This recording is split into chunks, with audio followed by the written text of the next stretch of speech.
అందరికి నమస్తే. ఎలా ఉన్నారు? బాగున్నారా? భోజనాలు అయినాయా? ఓకే, మేము కూడా చేసాం. ఏంటంటే గెలిచిన వాడికంటే ఓడిపోయిన వానికి ఎక్కువ కసి, పట్టుదల, కక్ష, ఒక ధ్యేయంతో పనిచేయాలనే ఉంటుంది.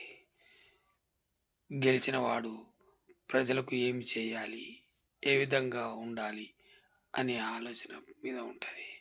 కానీ ఓడిపోయిన వానికి సర్వశక్తులు అన్ని విధాలుగా ప్రజల అండదండలు కూడగట్టుకోవాలని ఎంతో ప్రయత్నం చేస్తాడు.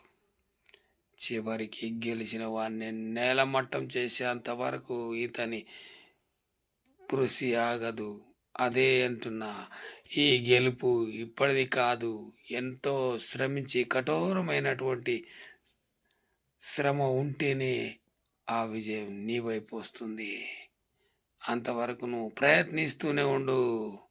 Okay, thank you.